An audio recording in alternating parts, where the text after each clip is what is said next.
लोकसभा चुनाव के 5वें चरण में जम्मू कश्मीर की बारामूला सीट और लद्दाख की एकमात्र संसदीय सीट पर सोमवार को मतदान होगा, यानी कल वोटिंग होगी। इसे लेकर सभी तैयारियां पूरी कर ली गई हैं। दोनों निर्वाचन क्षेत्रों में सुरक्षा के पुख्ता इंतजाम किए गए हैं। पोलिंग पार्टियां जरूरी कागजात और साजो सामान के साथ पोलिंग स्टेशन के लिए रवाना हुई हैं। वोटिंग से 2 दिन पहले जम्मू कश्मीर में 2 अलग अलग घटनाएं हुई हैं, जिसमें आतंकवादियों की गोलीबारी में एक पूर्व सरपंच की मौत हो गई और राजस्थान के एक दंपति घायल हो गए। ऐसे में चुनाव को लेकर सुरक्षा व्यवस्था क्या है, ये जानना भी जरूरी है। वहां पर तैयारियां क्या चल रही हैं, इस पर बातचीत करेंगे। अजय जांडियाल, सीनियर कुलीग हमारे साथ जुड़ रहे हैं, श्रीनगर से इस वक्त लाइव है। अजय, क्योंकि सुरक्षा में सेंध लगाने की कोशिश आतंकवादियों ने की है, 2 बड़ी घटनाएं हुई हैं, किस तरह की तैयारी की जा रही है सुरक्षा को लेकर ताकि वोटर्स को किसी तरह का नुकसान ना पहुंचे? देखिए, बिल्कुल अगर तैयारियों की बात की जाए तो इस वक्त ना सिर्फ बारामूला कॉन्स्टिट्यूंसी बल्कि पूरे कश्मीर भर में जो है आपको बता दूं कि हाई अलर्ट किया गया है और इस चीज़ को सुनिश्चित किया जा रहा है कि किसी भी तरीके से आतंकियों के जो मंसूबे हैं जम्मू कश्मीर में अशांति फैलाने के, उसको जो है वो कामयाब नहीं होने देना है। बेशक कि 2 इंसिडेंट जो कल हुए उसके बाद सुरक्षा व्यवस्था पर सवाल जरूर उठे, मगर कहीं ना कहीं जो ये इंसिडेंट हुए हैं उसमें एक चीज़ देखनी होगी कि जो सरपंच, जो पूर्व सरपंच, जो बीजेपी के नेता हैं, उनको जो निशाना बनाया गया जहाज को, उनके घर पर जब वो अपने घर पे थे वहां पर जाकर उनको निशाना बनाया गया। जबकि दूसरी जो हरकत हुई है उसमें टूरिस्ट जब वहाँ पे एक रेस्टोरेंट में खाना खा रहे थे, उस वक्त वहाँ पे उनको निशाना बनाया गया।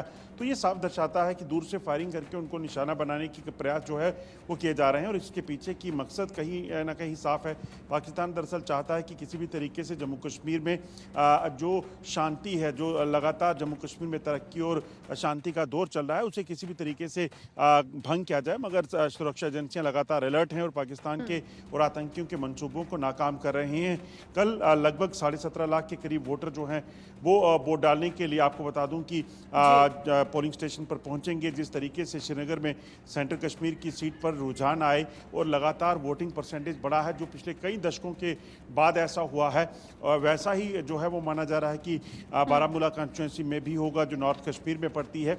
और आपको बता दूं कि इन जो 16 असेंबली कॉन्स्टिट्यूंसीज हैं जिसमें लोग वोट डालने के लिए जाएंगे, वो कहीं ना कहीं पूरे तरीके से तैयार हैं कि वो अपने पसंदीदा नुमाइंदे को चुन सके। यहाँ पर भी टक्कर जो है वो तिकोनी मानी जा रही है, क्योंकि नेशनल कॉन्फ्रेंस की तरफ से जम्मू कश्मीर के पूर्व मुख्यमंत्री और नेशनल कॉन्फ्रेंस के वाइस प्रेसिडेंट उमर अब्दुल्ला मैदान में हैं, जिनके लिए बड़ा आसान नहीं रहने वाला है सीट को जीतना, क्योंकि अल्ताफ बुखारी की पार्टी के जो नुमाइंदे हैं वो नहीं हैं, मगर उन्होंने सजाद लोन जो कि पूर्व मंत्री हैं उनको सपोर्ट किया है। वहीं इंजीनियर रशीद जो कि जेल में बंद है, मगर उनकी तरफ से जो प्रचार हुआ है, उनके बेटे जो प्रचार में जुटे हुए थे, उसके बाद ऐसा माना जा रहा है कि एक अच्छी पकड़ जो है उनकी भी इस इलाके में है। तो देखना होगा कि किस तरीके बिल्कुल से अजय, घाटी में शांति और वोटर्स की जागरूकता आतंकवादियों को पसंद नहीं आ रही है और यही वजह है कि इस तरह की घटनाएं हो रही हैं। सुरक्षा के इंतजाम किए जा रहे हैं। अजय, आप बने रहिए हमारे साथ क्योंकि रिएक्शंस भी सामने आ रहे हैं। फारूक अब्दुल्ला ने क्या कुछ कहा है, आप सुनिए।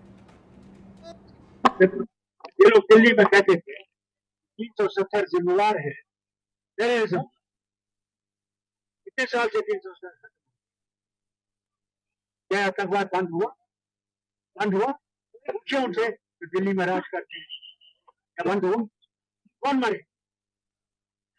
एक बेगुनाह बीजेपी का सरपंच क्या उसको हक नहीं है जिंदा रहने? ये तो आजाद मुल्क है, इसमें तो हर कोई पार्टी हो सकती है, हर कोई अपने सलाम लोगों तक पहुंचा सकते। किसने मारा इसको? इसकी तहकीकात, और कौन जिम्मेवार है इसका? और अगर ये तहकीकात नहीं करते हैं तो हमें इंटरनेशनल कमेटी को बुलाना चाहिए, उसकी तहकीकात करें। कौन?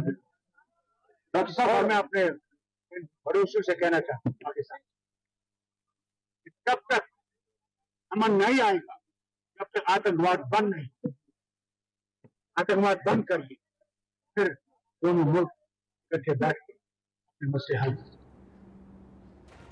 अजय हमारे साथ लगातार जुड़े हैं। अजय, फारूक अब्दुल्ला के तेवर वही पुराने अंदाज दिखाई देते हैं जब वो बीजेपी पर हमला बोलते हैं। 370 को लेकर उनकी टीस अभी भी नजर आती है। इतनी बड़ी घटनाएं हो जाती हैं उसके बाद भी वो ये कहते हैं कि घटनाएं कम नहीं हो रही हैं। अभी भी देखिए आतंकवाद थमा नहीं है। ये आजाद मुल्क में ऐसा क्यों हो रहा है? बीजेपी तो बड़े दावे करती थी, लेकिन घाटी में जो शांति बहाल हुई है, जो अभी हालात बदले हैं, वहां की जनता खुद बताती है कि किस तरह परिवर्तन हुआ है, तब्दीलियां आई हैं। आप लगातार बातचीत करते हैं। देखिए, बिल्कुल अगर आप देखें तो ग्राउंड पे सिचुएशन जो है वो खुद बयां करती है। आप देखें तो 2 करोड़ के करीब जो सैलानी आए हैं, उसके अलावा जो तरक्यात के काम हुए हैं, उन सब चीज़ों को लेकर बीजेपी क्लेम करती है कि ये सब दर्शाता है कि किस तरीके से शांति का दौर जम्मू कश्मीर में शुरू हुआ और ख़ासतौर पर कश्मीर में। वहीं अगर आप देखें तो सबसे बड़ी बात है कि चुनावी मैदान में जब ये तमाम राजनीतिक दल हैं उस मौके पर अगर आप देखें तो जिस तरीके से पोल परसेंटेज कश्मीर में सामने आया, जो पहले कई दशकों में हुआ नहीं है, अगर वो अब हो रहा है तो बेशक आप इस चीज़ को कहें।